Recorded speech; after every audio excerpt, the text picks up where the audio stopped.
Gently close your eyes.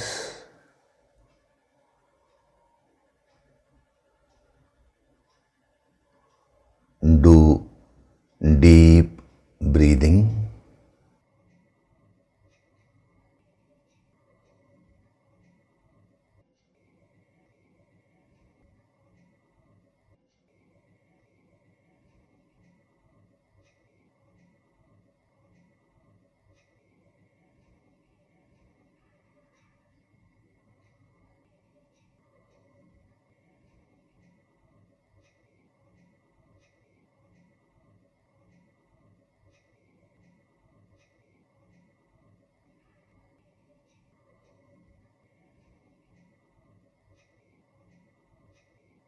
We'll chant Om once together.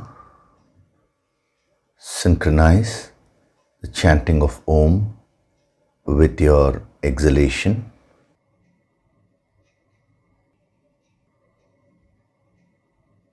Breathe in.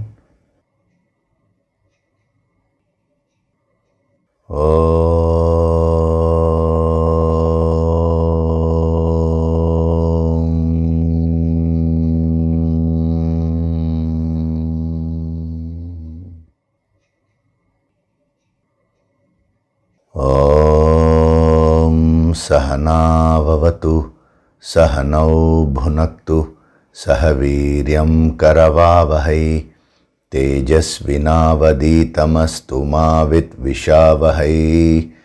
Om Shanti, Shanti, Shanti.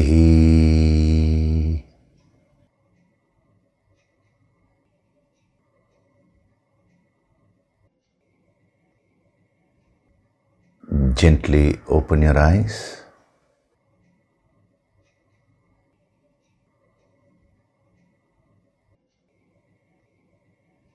We'll chant from verses 6 to 10 of chapter 3.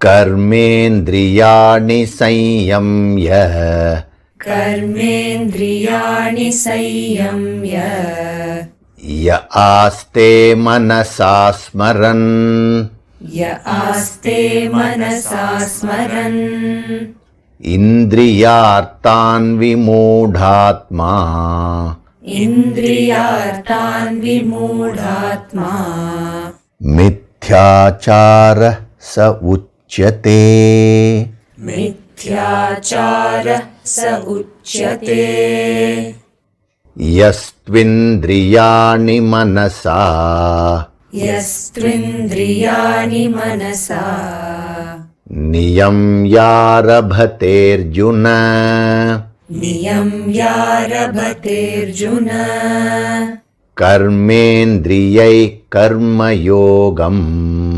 Karmendriyai karmayogam, asakta savishishyate, asakta savishishyate, niyatam kuru karmatvam, niyatam kuru karmatvam, karmajyayo hyakarmanaha, karmajayo hyakarmanaha, sharirayatra pichate, sharirayatra pichate, na prasidhyeda karmanaha, na prasidhyeda karmanaha,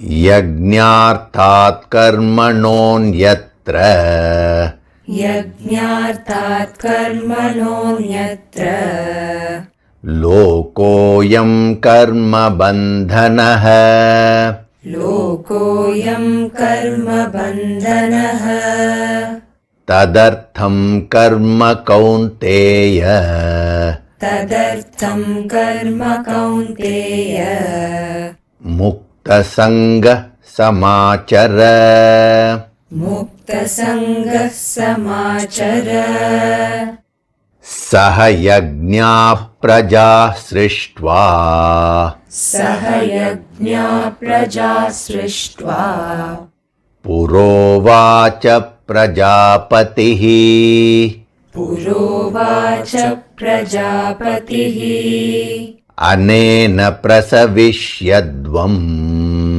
अनेन प्रसविष्यद्वम् येषवोस्त्विष्टकामधुक् येषवोऽस्त्विष्टकामधुक्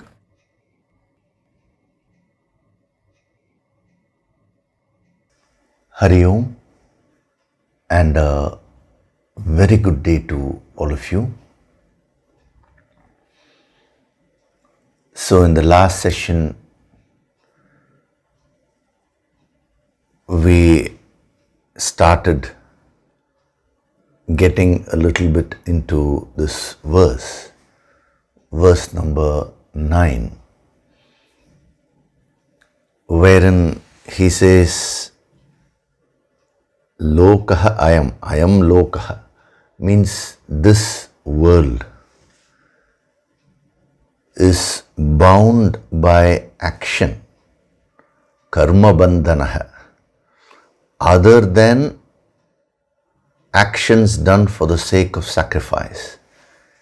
Yajñārtāt karmanaha anyatra. Anyatra means other. Now, what is very interesting when it comes to the structure of these sacred scriptures is that every verse has some very key messages.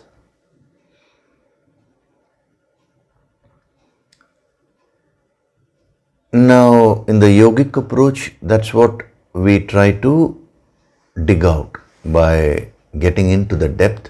We try to eke out the deeper messages. Why I'm saying try to eke out? Generally, in the yogic language, we say either you do it or you don't do it. Never say you try. Now, here I'm deliberately saying trying to eke out, so that you don't get that feeling that, yes, I have understood the depth. The ego can take over, and you may feel, now I am a very deep person, others are not so deep. See, these kinds of thoughts, these kinds of emotions can come without your awareness. So that is why a yogi, when it comes to the spiritual truths, he always says, I'm trying to get into the depth of it. I'm trying to grasp what God is. That is the attitude of a sadhak, the humility. So you should also absorb that energy. The moment you say, I have got the depth, now your path stops, your progress stops. And incidentally, the more deep you go, the more there is to know. See, this depth is actually infinite.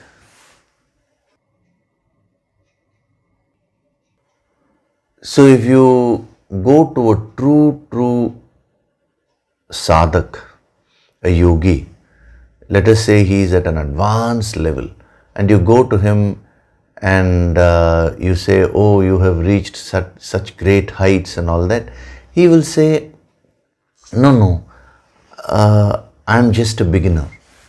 That is the feeling, that is the genuine attitude which a true sadhak always has.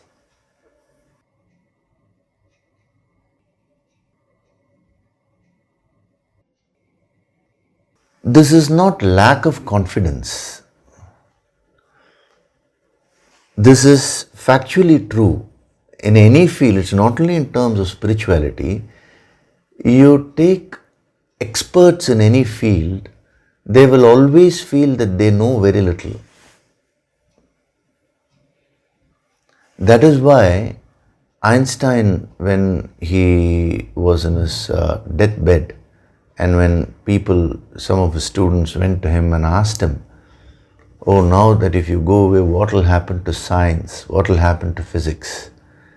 He made that statement. He said, "I was only a child who was playing with some pebbles on the seashore of knowledge." He compares the ocean, the sea, to the knowledge. And I was only standing in the shore, he says, and playing with some pebbles. I was a child. A beautiful statement made by Albert Einstein, who was considered to be a genius. What made him say that? Is it false humility? No. It's genuine humility, because that is the nature of getting into the depth in any subject, in any field.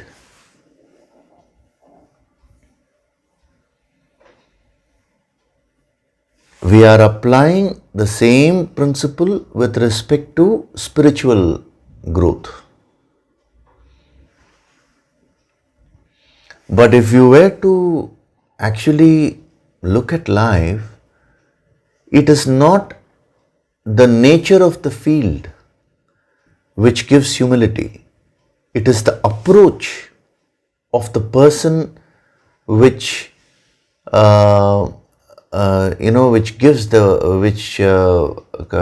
gives that humility along with expertise. See, from others' point of view, Einstein was a great scientist. But from his point of view, he feels there is much more to know, much more to learn.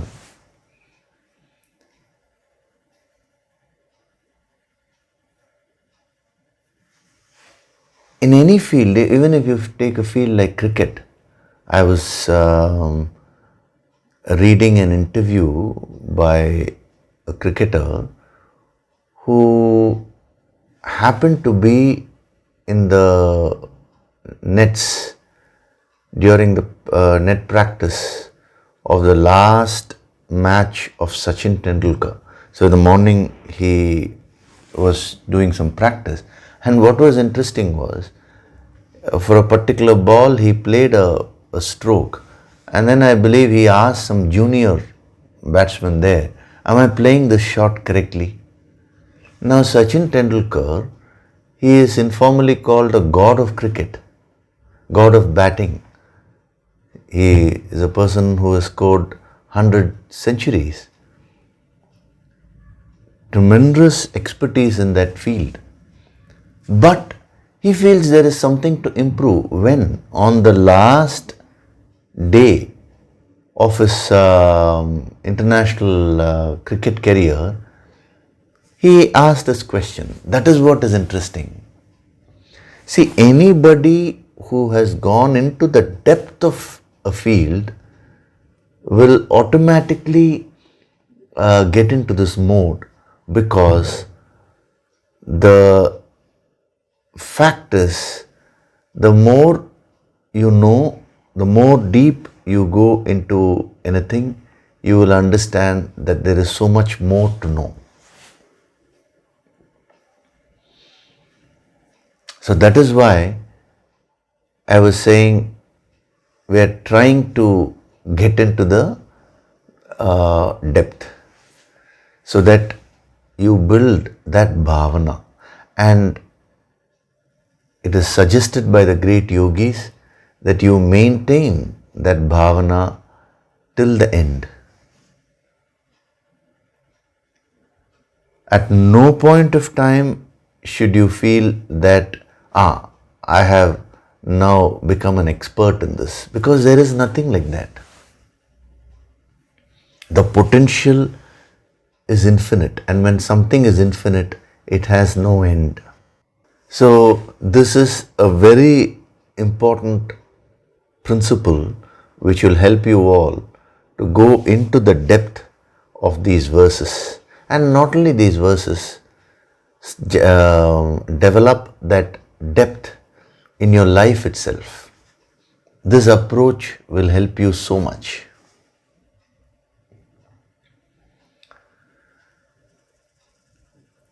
So what were we seeing in this particular verse? We were seeing Ayam Lokaha. Now, as I was telling you, all these verses have a central message, a message of its own, which is what we are trying to discover through the yogic approach. But there is a very interesting thing here. Every verse not only gives a message of its own, but it also gives some additional points, we can say, which are very deep by themselves, but they also prepare you for the coming verses. That is how the Bhagavad Gita is structured. In this verse, the central theme is Yajna, the spirit of sacrifice. We'll be seeing that in detail. But when you talk of Ayam Lokaha, that no doubt is a very deep principle, but that has been introduced here as a preparatory step that prepares you for the wisdom which is going to come later on, where he'll talk about Loka Sangraha, that is, living a life for the benefit of the entire Loka. It is not only with respect to this verse. If you see, the previous verse had certain preparatory principles. These principles are apart from the central message, the main set of messages which these verses give. And when you get the main message and also absorb the preparatory principles, now you will be well prepared to move to the next verse.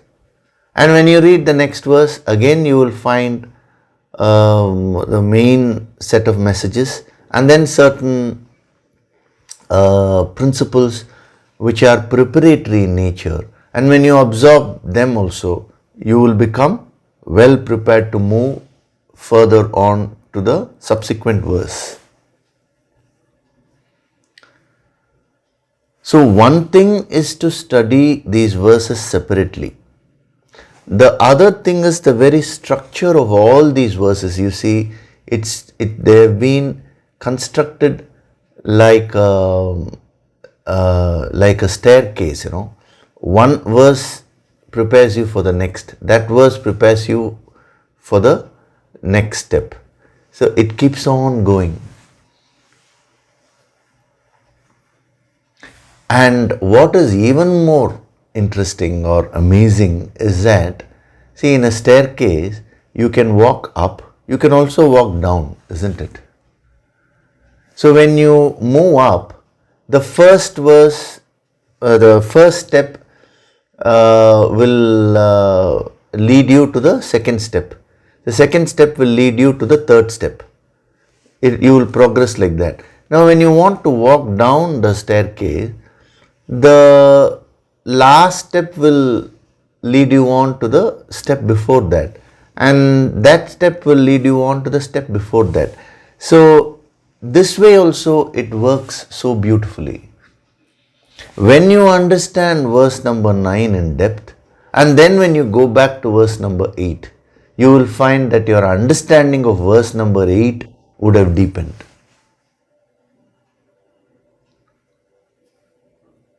It is a multi-dimensional structure.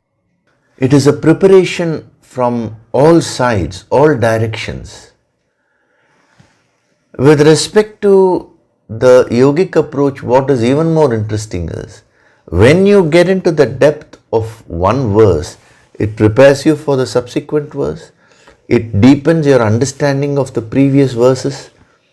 Not only that, you read any scripture, now you will understand it in a much more deeper way than what you used to understand before. Because someone has asked this question. What he has asked is, if you take our scriptures, they are voluminous. Like you have the 4 Vedas, you have the Puranas, you have the Bhagavad Gita, you have so many things. Now, is one lifetime really enough to master all this? If you go by the quantity, if you see the quantity, it's not about one lifetime. Many lifetimes are also not enough.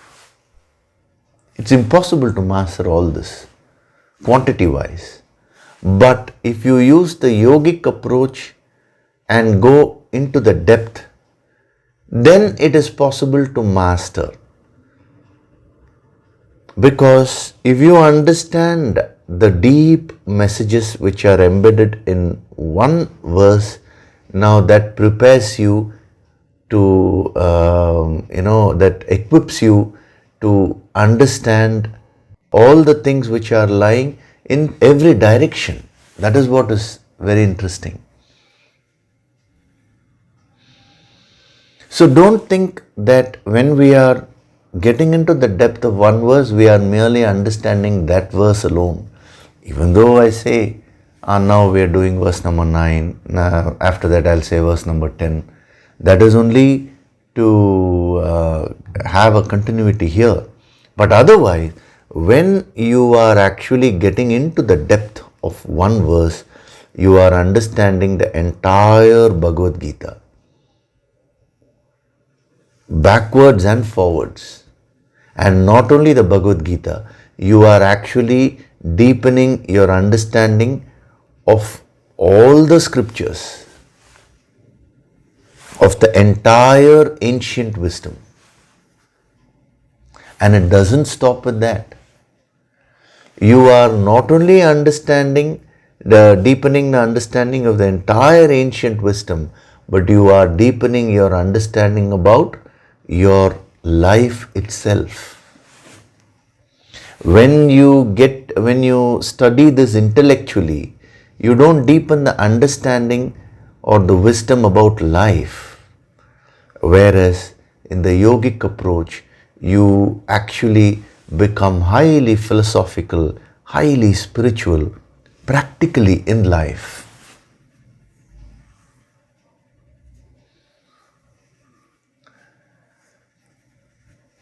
Now, why I am mentioning this to you is so that you get out of that concept, oh, so much is there to know. Is one lifetime enough? There's a direct answer to the person who has asked that question, and also a message to the other sadhaks. When your focus is extroverted, when your mind is looking outside, you look at the quantity. When you're introverted, when your mind is looking inside, now you will look at the depth. This is the fundamental difference between a jignasu, a person who merely gains external knowledge, and a sadhak, who is a seeker.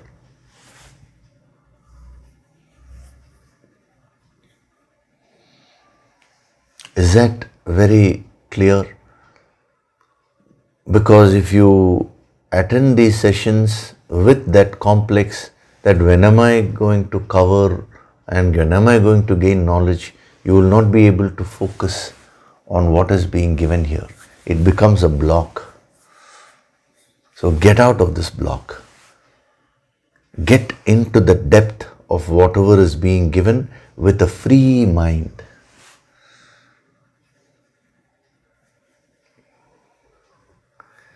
So, what were we seeing in verse number 9 in the last session? I am lokaha. Again, I am lokaha. Lokaha means the world. That word I am actually is asking you to make your mind introverted. See, word to means to turn, to look or to turn. Introvert means to turn within. Extrovert means to turn outside. So your mind always has this tendency to keep looking outside for everything. And the worst part is, even when it comes to happiness, the mind looks for happiness outside. What our great masters are saying is that the entire world is actually within you. When you go deep within, it is a very, very vast universe. That is when you can understand the real secrets of life. An extroverted mind cannot fathom the depth of life.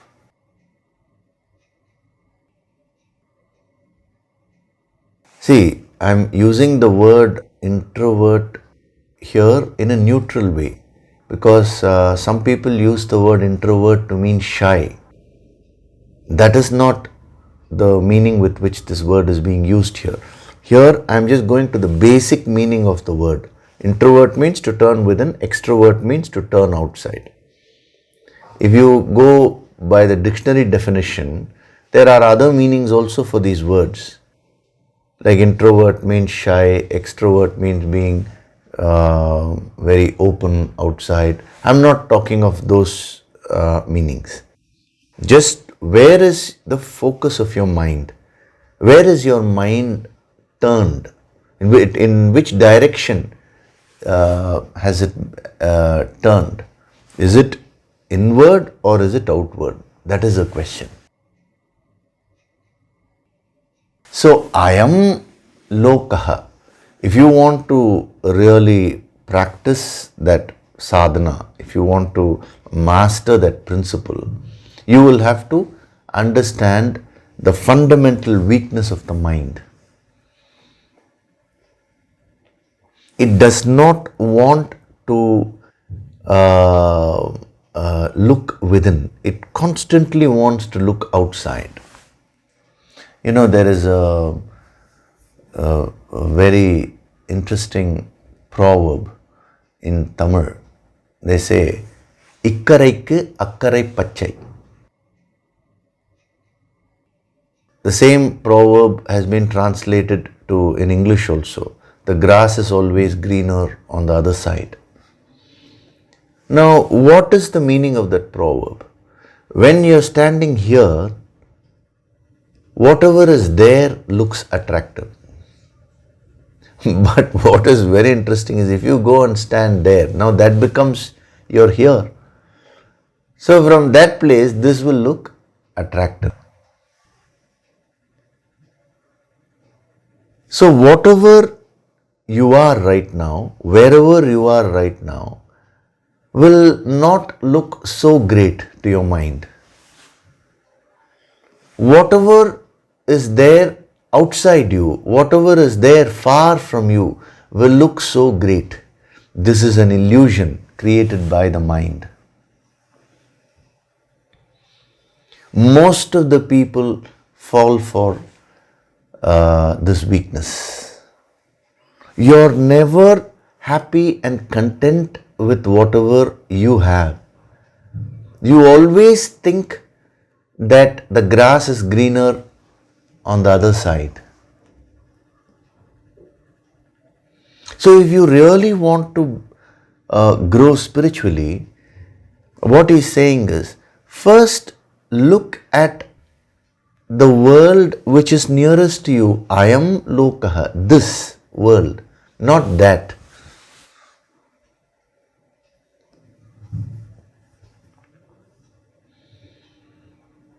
And when you start focusing here, what is amazing is the happiness and contentment which you have been trying to get through all your pursuits will automatically come to you.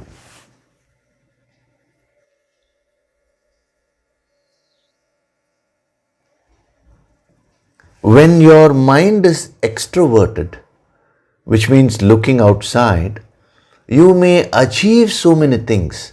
You may get a nice car, you may get a nice house. Let us say you have a beautiful 3-bedroom house.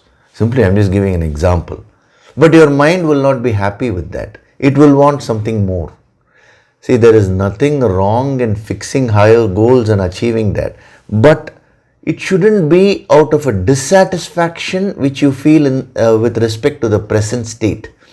Lokaha means you have to understand it in a broad sense. Your present state, your present experience. The problem is most people who want to get more and more in life, they want all that because they are discontent here. And when you are discontent, let us say you have a 3-bedroom house. Now somebody else has a bigger house. Now you will feel, oh, that person is having. Now I should also go and get it. Independently, if you want something, to fix a goal and achieve it is such a beautiful exercise. You will never feel discontent here. You will keep on bettering your position. But if you do it because of the extroverted nature of the mind, you will never be happy. You will be unhappy when you without a house. Then you get a 3-bedroom house, again you will be unhappy. Then you may get a bigger house, you will continue to remain unhappy. So, ayam lokaha, when practiced properly, gives you that satisfaction and contentment in life. And this contentment is not tamasic contentment. See, tamasic contentment means you don't want to grow. The contentment which we are talking about is sattvic contentment, which means you enjoy whatever you have right now to the fullest. And then you aspire for more if there is a requirement. There's nothing wrong. You can go on bettering and getting more and more in life, but not out of a weakness.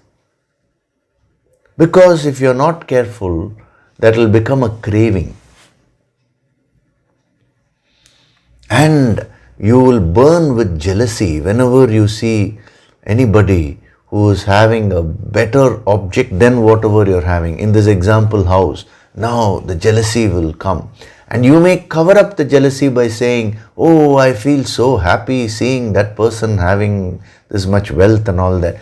The moment you keep on saying that, it means there is a deeper negative emotion. You should understand the psychology, your own psychology. Ayam lokaha helps you to turn inward and understand yourself in the deepest possible sense. Many a times you exhibit or you manifest your negative emotions directly. Many a times you camouflage it with a positive emotion. Like you may be comparing, you may feel jealous, but you may cover it with a sugar-coated statement like, I am so genuinely happy to see you have that and all this. That is why when a student approaches a master never goes by the verbal statements of the student. He always sees what is the bhavana. That's Shakespeare says, you may smile and smile and yet be a villain, he says. Beautiful way of putting it. So I'm not talking about the external words which you're using and all that. It is about the condition of your own mind. So I am lokaha, that word this actually has so much of punch. This lokaha, whatever I am experiencing right now. So you can take that as a homework. What is it that I have with me today? I have this physical body. There also you will say, oh, I have a physical body, but I would prefer to be so tall, I'm not as tall as this, or my body is like this, body is that. No, you forget about all that, because in every situation the mind wants to complain, and this I am lokaha, this principle is designed to break that pattern of complaining and get into that beautiful state of contentment and satisfaction. First, with respect to whatever you have, then only the growth is possible. From I am lokaha, we are going to slowly step up the level and move right up to the level of loka sangraha, which is serving not mere humanity but the entire universe. The great yogis are serving the entire universe by sitting and meditating and sending the positive energy. They radiate the energy of unconditional love. They have the access to the higher healing Shakti, the Sanjeevani Shakti, and they keep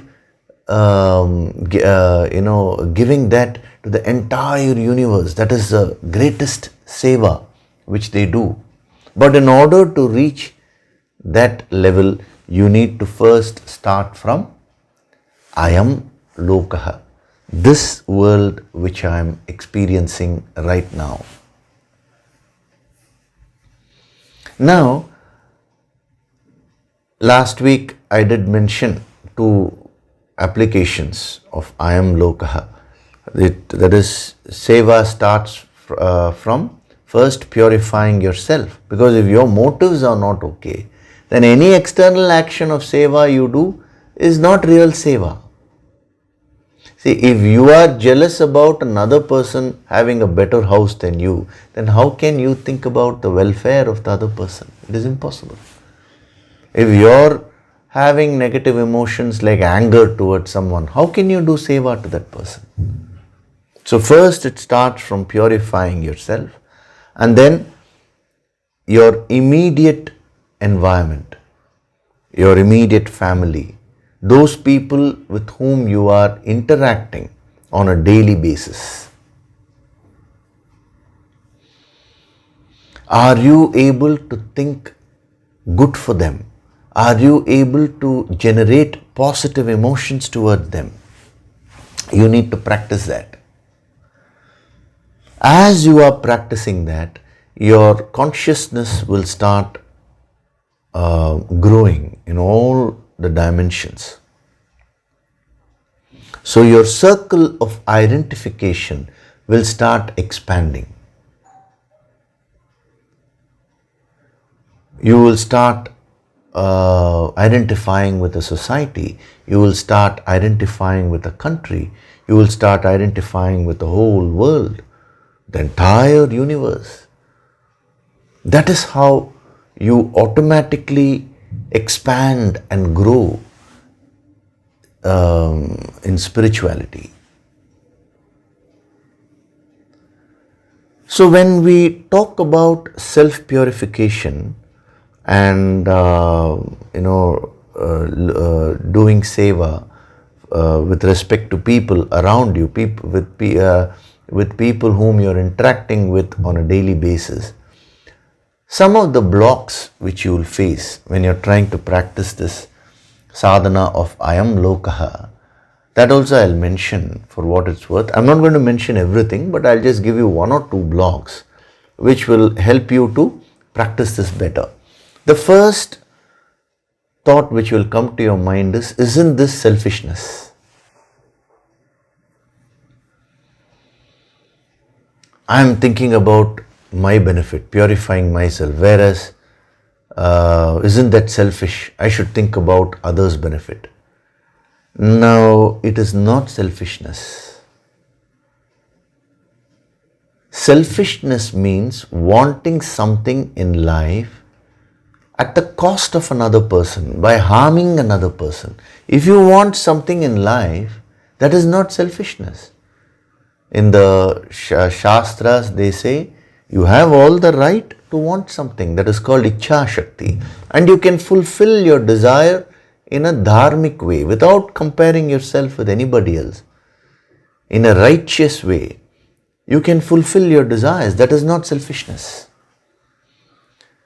So, most people have this block. They think that the moment we talk of self-benefit, now I am getting into a state of selfishness. So, get out of that block first. If you are not pure, you will not be able to do any seva to others.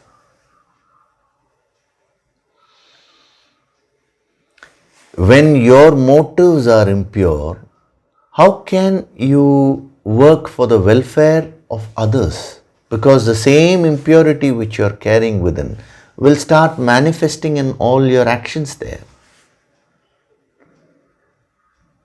So, as you purify yourself through sadhana, that will help you automatically to do better seva or better service towards others.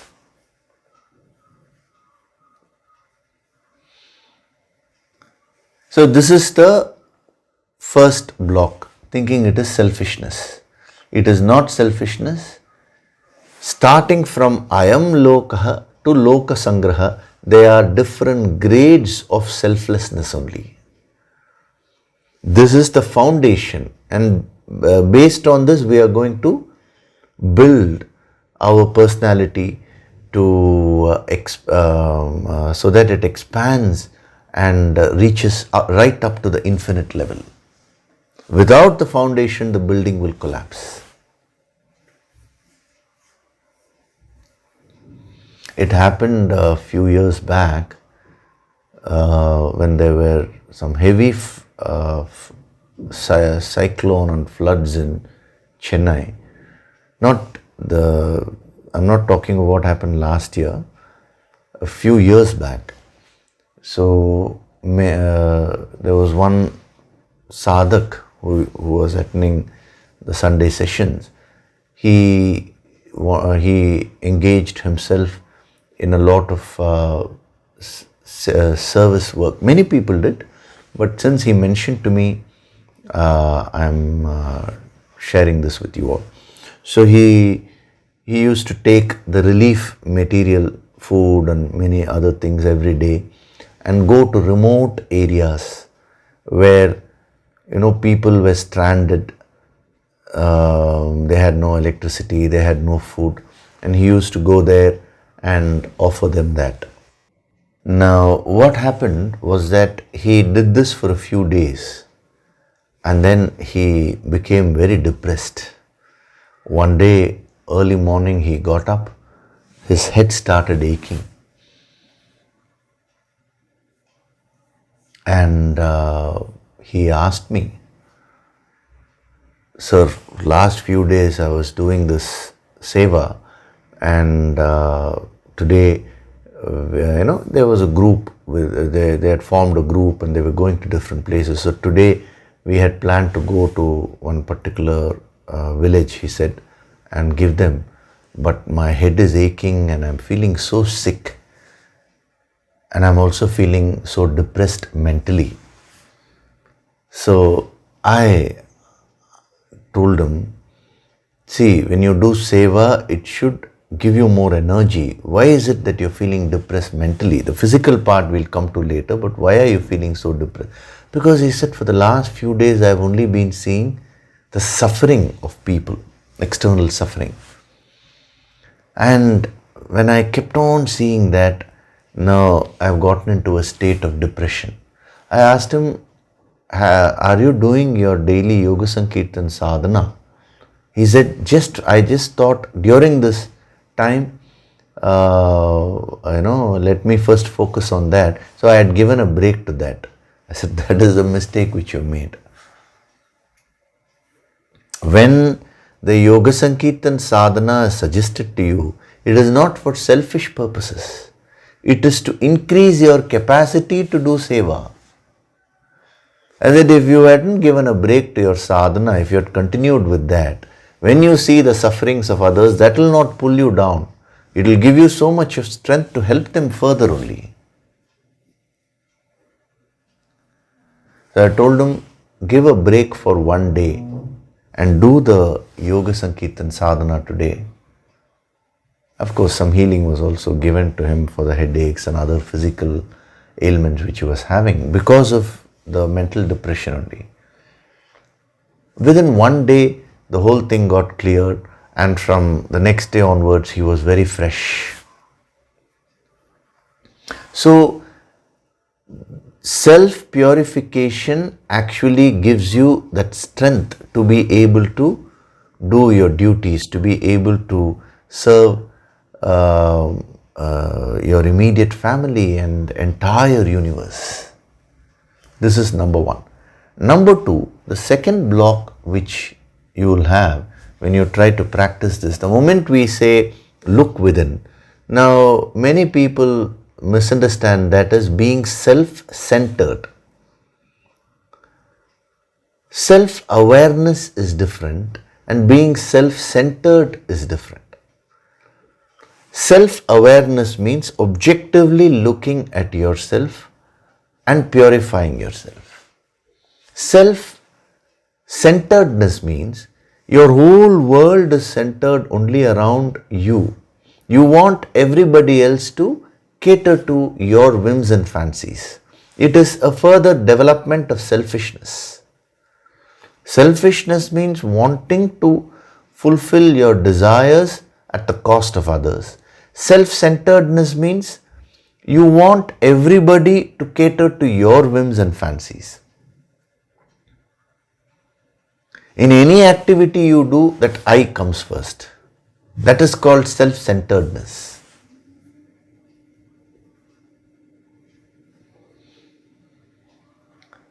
Whereas self-awareness and self-purification is the sadhana of Ayam Lokaha. Self-awareness means looking at yourself objectively. So, self-awareness can be misunderstood as self-centeredness. Similarly, self-purification can be misunderstood as selfishness.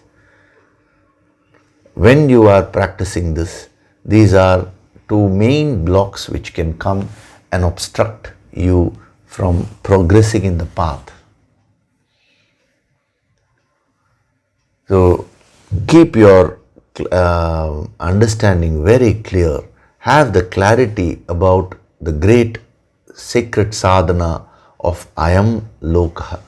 If you don't have a proper understanding of this, your mind will get confused.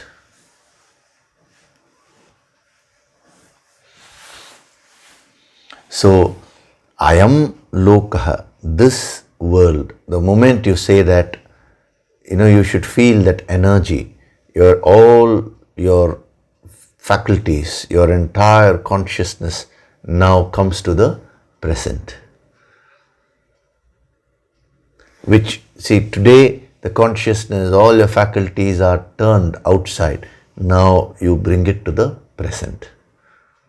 And when you bring your entire personality to the present, that is when you will be at your best. Whatever actions thereafter you do will be maximum productive. Karma yoga is not only about the intention to serve. Karma yoga is also about maximizing the productivity in your actions, maximizing the power in your actions. Now that can happen when you practice this principle, I am lokaha, this world. Means you're bringing your entire personality to this moment, this experience right now which you're having. And then when you function in the world, you will give it your best shot because your whole personality is available. See, today, your personality is not available in the present moment. One part of it is somewhere in some other country thinking about some person. One part of it is thinking about the past. One part of it is thinking about... See, all these are lokas, different experiences, One part of it is there, one part of it is there. Your personality is fragmented. So if you want to do karma yoga, now you have to gather your fragmented personality and you have to become a whole personality. WHOLE, whole. And that is the sadhana of Ayam Lokaha.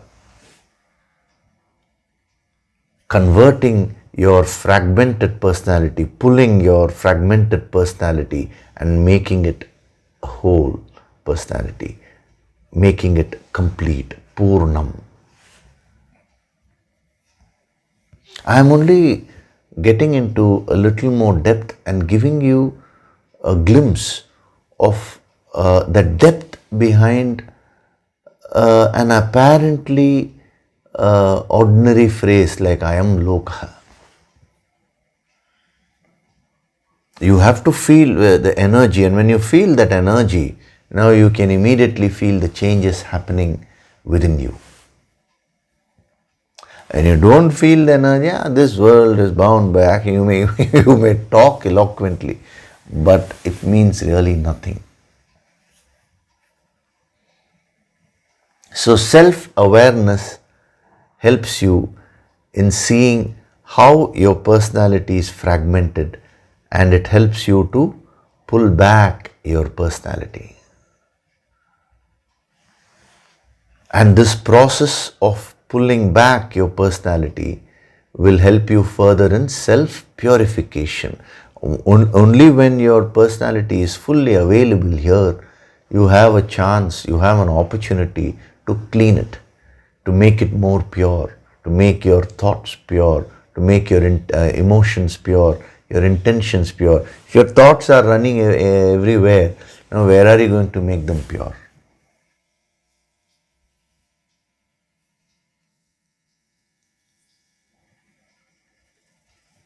So when your mind is having this block, if it says it is selfish and all that, I will ask you a very simple question, or you should ask your mind, is having a bath selfishness? Will you say having a bath is selfishness? No, that is purification of the external body.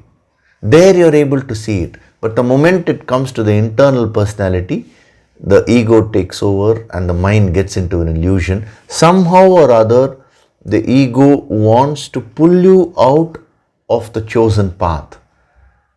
It wants to pull you out of sadhana. It wants to make you stop your sadhana. So something or other it keeps giving, sometimes very, very noble thoughts and all that. So don't fall a prey to these blocks. So I am Lokaha. This world is bound by action. Karma bandhanaha.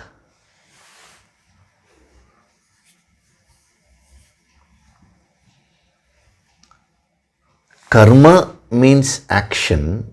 Bandhana means bondage. He says the inherent nature of karma is to bind you. Now, your question would be, then why should we do karma? That is why in the previous verses he has already prepared you by saying you have no choice. The last verse only we saw, no? Sharira yatra, even the maintenance of this sharira is not possible without karma. That is how nature has designed all the creatures, including you and me. It is not only in the previous verse. If you see right from beginning, he has been giving the same message only, which is preparing you to avoid inaction. In one of the earlier verses also we saw, no, where he said, even for a moment, no one can stop activity, because inaction means actually death. Everyone is made to act helplessly according to his or her gunas. All that we saw. So, suddenly now when he says that the nature of karma is bandhana, karma binds you, now you get a jolt. You wonder, what should I do? And that is where the next part of the statement is applicable, where he says, except actions done for the sake of yajna. So he is stating the problem and he is also giving a solution. We will go step by step in this so that you get an in-depth wisdom of the principles which he is trying to give you. See, in other words, when he says the world is bound by action other than actions done for the sake of yajna, what he's trying to say is, there is a deeper meaning. The bondage is not because of the karma, but it is because of your wrong attitude. See, when we get into the depth of yajna, then you will get a complete picture of what he is trying to give. If the bondage is an inherent aspect of karma, and if we stop with that, then there is no solution.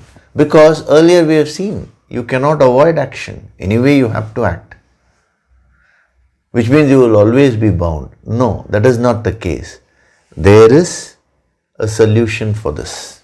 So first of all, let us understand what does he mean by karma bandhana. The very coinage which he is giving here is a very powerful construction.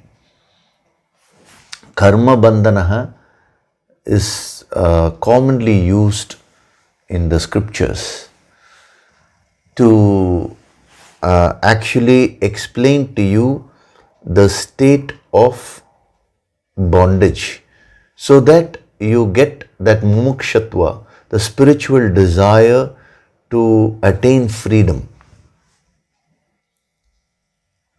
The ultimate goal of spirituality is to attain total freedom. That supreme state of self-realization is a state of infinite freedom. It is breaking all the shackles and going beyond the finite. The very nature of the finite is to create a shackle, to create a limitation. Finite means there is a limitation. Infinite means no limits, a state of complete freedom. And karma, action, is finite. So since it is finite, it has to bind you. That is what he's saying, karma bandhana. What we'll do is, we'll first see how karma binds you. When you understand that in depth, then only you will be able to understand the solution which he is giving, how yajna can free you. First of all, what is yajna? Because most people think yajna is restricted to that fire ritual. No way, yajna is a way of life actually. There are very, very deep principles there. But before we see how yajna is a solution, first you need to understand what the problem is. So how does action bind you? Number one. And number two, what is the solution? Yajna. How can action, that is the action of yajna free you? That is the sequence which, when taken in this verse, you will be able to understand the deeper imports. So, karma bandhanaha. So, what is karma? On one hand, karma means action. Now, what the law of karma says is that every action has its consequence, the result. Right now we are not discussing about the nature of action or the result. The result may be positive, negative, all those things we are not seeing. The fact is, every cause has an effect and every effect has a cause. So karma being the cause, there has to be an effect, which is what we call as the consequence. Now, what is interesting is, the consequence is also referred to as karma. That one word karma refers to the cause and it also refers to the effect. Now, you may ask me, why should these masters use one word to mean both the cause and the effect, action and the consequence? Now, there is a reason behind it. If you were to take this law, every cause has an effect, every effect has a cause, you will think that the cause and effect are separate. But if you go into a little more depth, you will find that they are actually not separate. What we call as a cause at one particular time metamorphoses into a effect. So what we call as cause at one point of time is the same thing which becomes an effect, which we call as an effect at another point of time. For example, you take a seed, mango seed, and you sow. Now, mango seed is a cause, and then you get a mango tree. Now, mango tree is the effect. Now, what is it actually? The seed has become the tree. What we called as a seed at one point of time, now we are calling it as a tree at a different point of time. So, the cause and effect are always interrelated. That is why you have to understand the law of karma. Every cause has an effect and every effect has a cause. They are inseparable. Therefore, they have used one word karma to mean the cause and the effect, to mean the action and the consequence.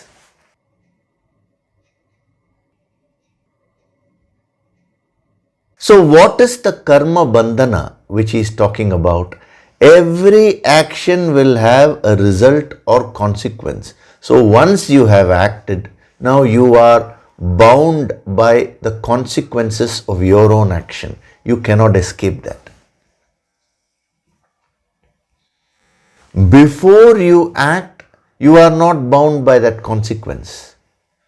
But once you have acted, thereafter, the consequence binds you. So, action is also karma, consequence is also karma. So, therefore, he says, karma bandhana. What a beautiful construction. See, these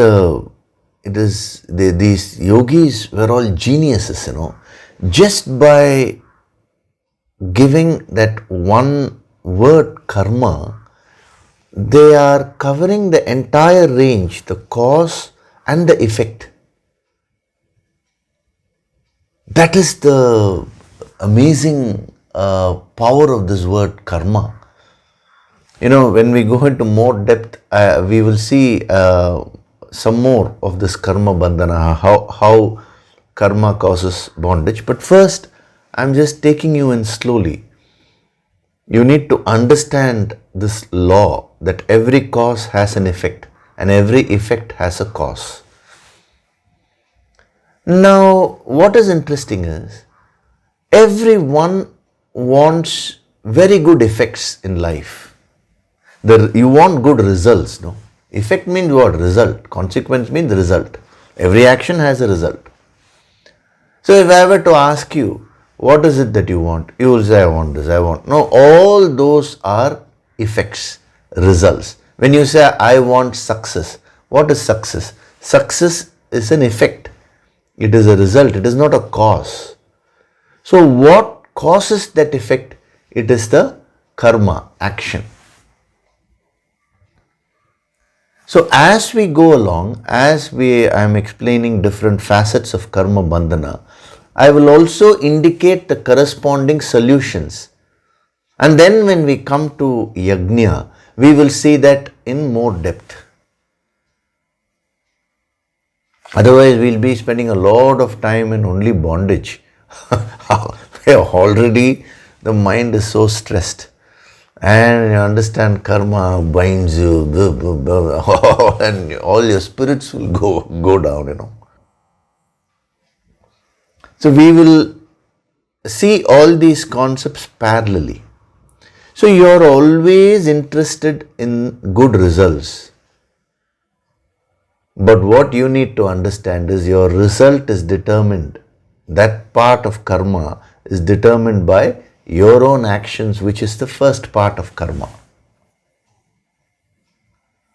So if you don't want to be bound, means if you want to be a chooser there, if you want to choose the results according to what you want, then what should you focus on? You should focus on right actions. Those actions which will give you the desired results. But invariably, people only want results. They don't want to put an effort in terms of action.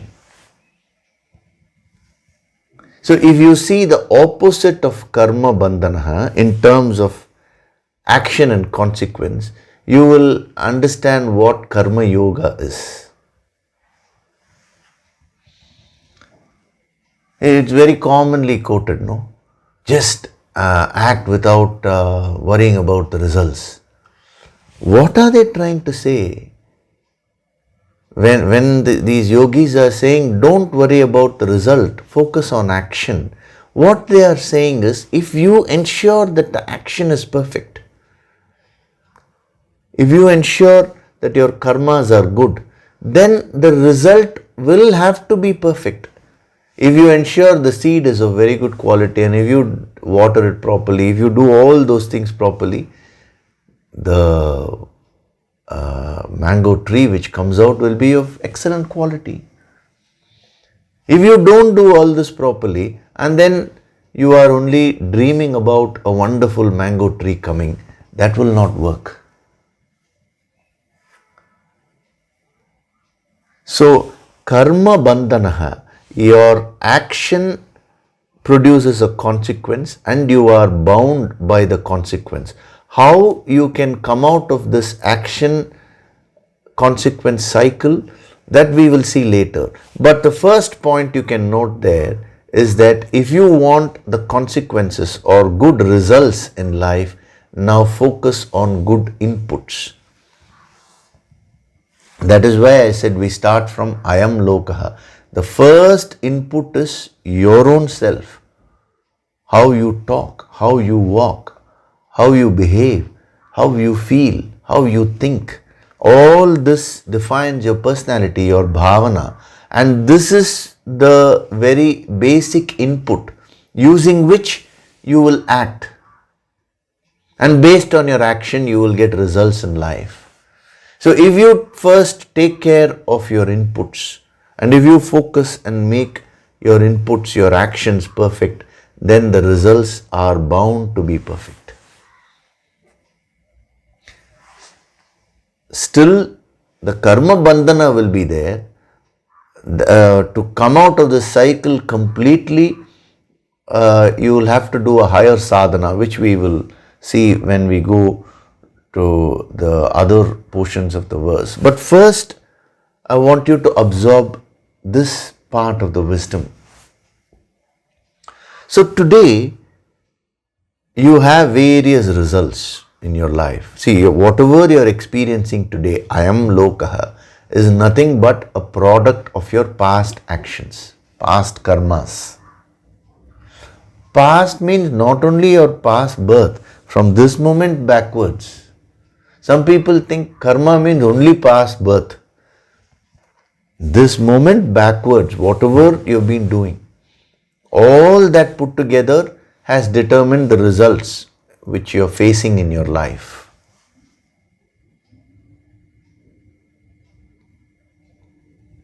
And today, how you're going to face that, what you're going to do about that, that is another karma which you're going to do, which is going to shape your future. This is the law of karma. Law of karma is not pessimistic. It's not the law of destiny. Whatever you did in the past, now you're reaping now. It doesn't stop with that. It says what you're doing now, is going to affect the future, because every action has a consequence. Remember this. So as a homework, you look at I am lokaha, whatever you're experiencing today in different aspects of your life. Those are all the consequences. So what were my karmas, number one? And what karmas am I doing? What actions am I doing in those areas? See, especially you can take an area of life where you find the result is not satisfactory. It could be health, it could be wealth, it could be relationships, any area of your life. Something which you're not happy about. Okay, I'm not happy about my health. Now, what karmas have led to this state? What actions? Oh, I have not been following a disciplined life. I have been staying awake in the night. I have been eating all kinds of food, what they call as junk food. I have not been eating proper, homemade, nutritious food in a consistent way. I have not been doing my exercises. So these are all the various karmas which have led to that. I am giving you a very simple example for you to understand the principle. So now, if you want to change that result, if you want to bring back your health, what should you do? Not merely sitting and saying, I want health, I want health. Not merely that. You will have to change the very nature of your karma, which is action. Unless and until you are prepared to do that, you cannot change the result. The daily sadhana which you're doing, the Yoga Sankirtan sadhana, helps you in changing the course of your life. But if you are not willing to go through that effort, if you are not willing to change, then the sadhana has no meaning for you.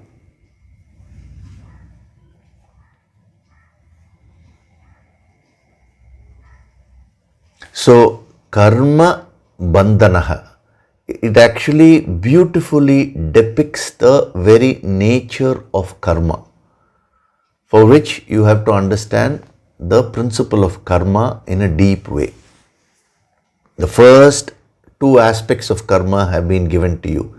One, karma means action, and the same action produces a consequence.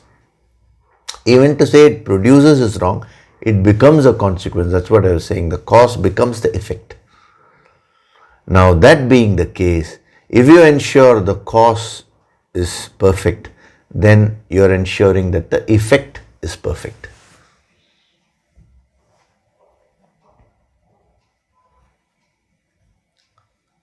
When you cook a dish, the various ingredients which you're using and the cooking which you're doing, now they get transformed into a particular dish which you're cooking. So if you want that particular dish to taste good, now you will have to ensure that the ingredients which you have put are good in terms of quality, and the act of cooking, the methodology is also proper. When you ensure all this, then that dish will taste good.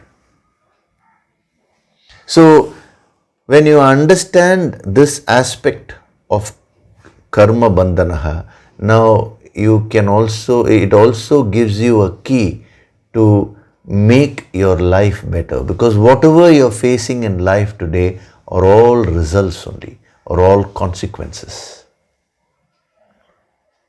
So what you are facing in life is destiny. Who has created that destiny?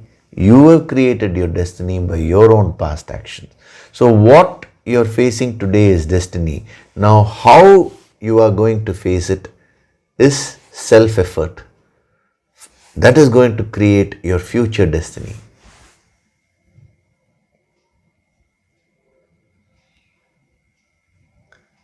So I told you, no, we'll study karma bandhana in depth, and that will help you. This is the way it will help you, because when you understand the problem, you will also find various keys with which you can solve these issues. So you do that homework this week. Take up at least one area where you find the result is not satisfactory, because it will help you in understanding this concept. See, when you practice it, when you apply it in your life, that is when you can gain the true wisdom. So instead of stopping with merely studying it here, karma bandhanaha, oh, wonderful, you listen to this discourse any number of times you want. But equally important is seeing this happening in your life. So take up some area where you're dissatisfied, or I'm not okay with it. Now see whether your karmas are okay. What karmas have led you to that undesirable effect? Then ask yourself, now what is it that I want? You want to change the effect. What should I do? You will have to change the cause. Now once you get this clarity, you can apply it in all the areas of your life, and you can transform your life in totality. We have not gone into the further depth of what karma is and all that. The whole chapter is there, but even in this verse, we'll be seeing some more. There is so much to this, but whatever points are relevant to this verse will be given to you. And as we go further, we'll see more and more. But even this one point has the potential to transform your whole life. That is what is amazing. See, every dimension of all these principles has the power to transform your whole life. It is amazing, actually. So this week you reflect on this point. Karma means action. Karma also means consequence, result. It will give you a very deep insight about your own life, about how you are creating your life, how you are the architect of your destiny.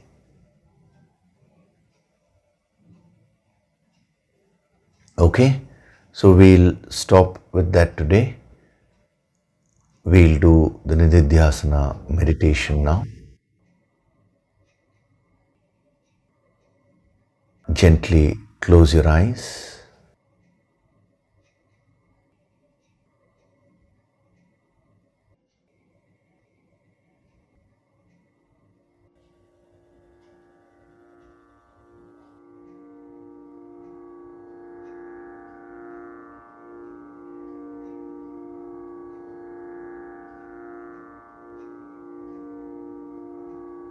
Do deep breathing.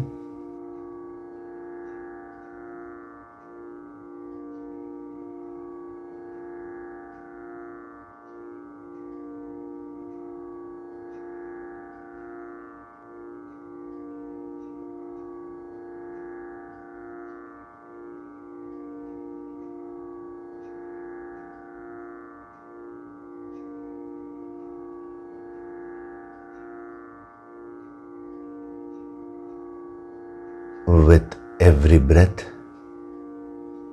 I am becoming more and more relaxed.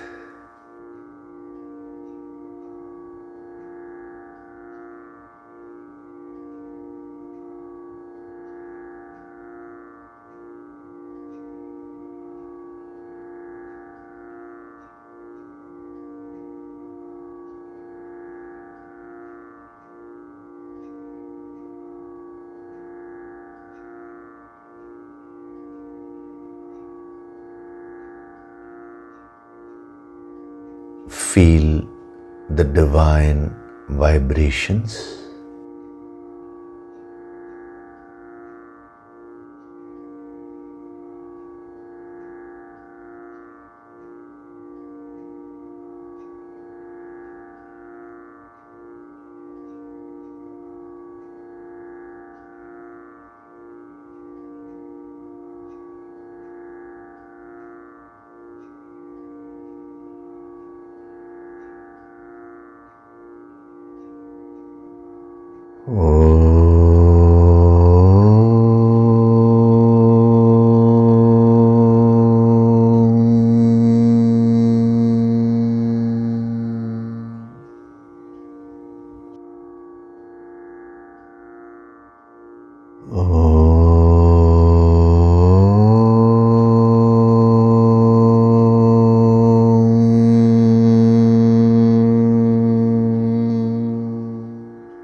With every breath, I am going deeper and deeper into myself.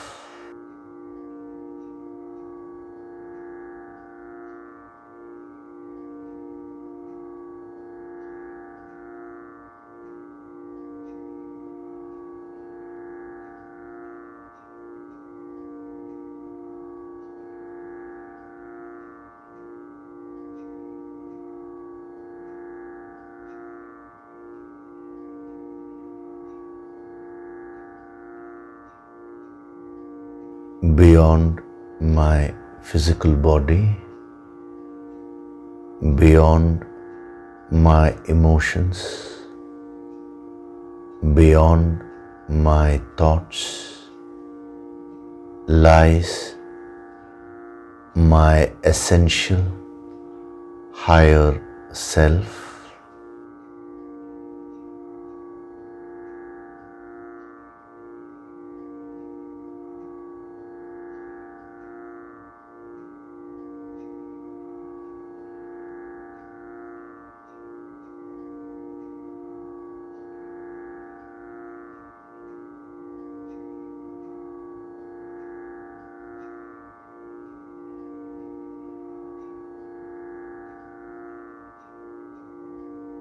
My higher self is infinite in nature.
I choose to focus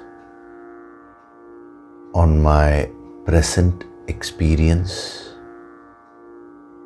present actions, and make them as perfect as possible.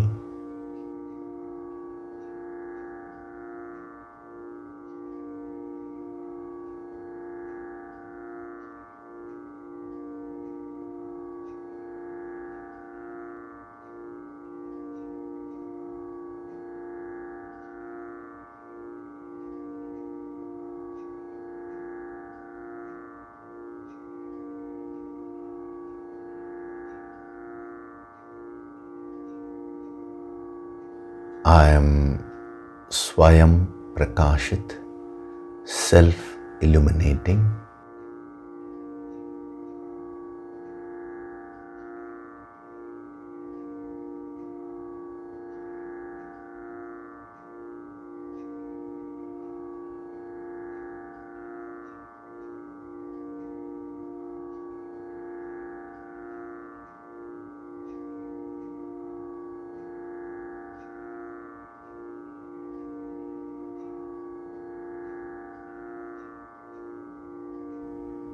I offer my gratitude to God Supreme,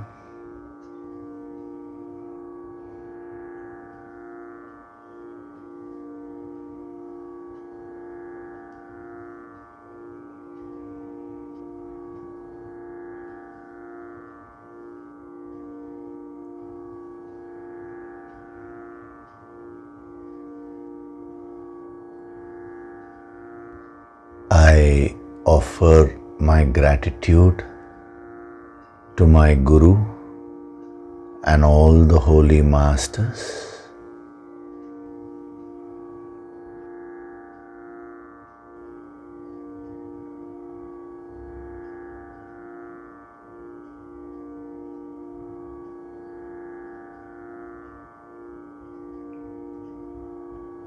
Slowly come back. Wriggle your fingers, your toes, rub your palms together to create a warmth.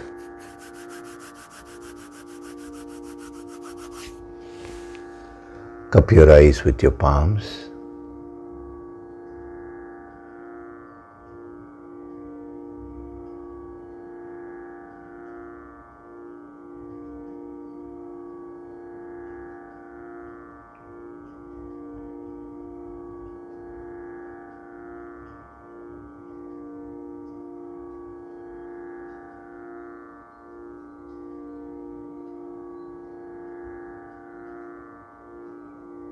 Gently rub your eyes, cheeks, forehead, top of the head, back of the head and neck. Slowly open your eyes.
welcome back.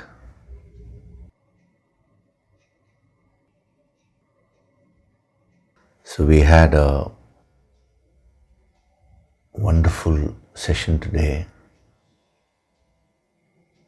The more deep we go into these principles, they're going to create a very positive effect within you and in the various experiences which you're going to have in the external world. The entire chapter is to purify the karmas, the cause and the effect. Effect means the results. And when that happens, the whole life is going to be filled with positive energy. Okay? So we'll see more principles in the coming sessions. So there is one small announcement. This is about the Yoga Sankirtan Empowerment Program. We are going to have it in the last week of March, from March 25th onwards. During that week, all the details are available in the website. So it is going to be very powerful this year. Additionally, the empowerment for Om Saravana Bhavadhyanam will also be given.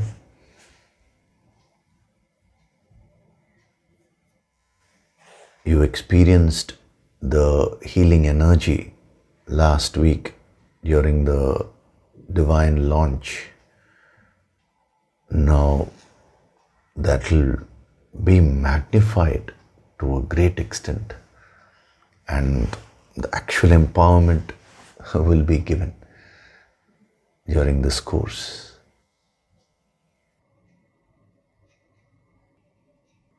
So prior to that, this month, do your sadhana on a daily basis and come prepared. And for all the people who have registered, I'll be giving special healing from that moment when you are registering, so that you get more prepared to be able to absorb the higher energy which is given during the empowerment program. And when you are registering, it is an external act which depicts the internal commitment. So do it with that bhavana. You're committing yourself to deeper sadhana with the Guru. So the Guru Shakti will absorb your commitment, and when the healing is given, the Guru Shakti will help you to get prepared very easily. Okay? If you have any questions about the Yoga Sankirtan course also, feel free to ask. I will clarify all the doubts during these sessions. Okay? So thank you very much. Hari Om.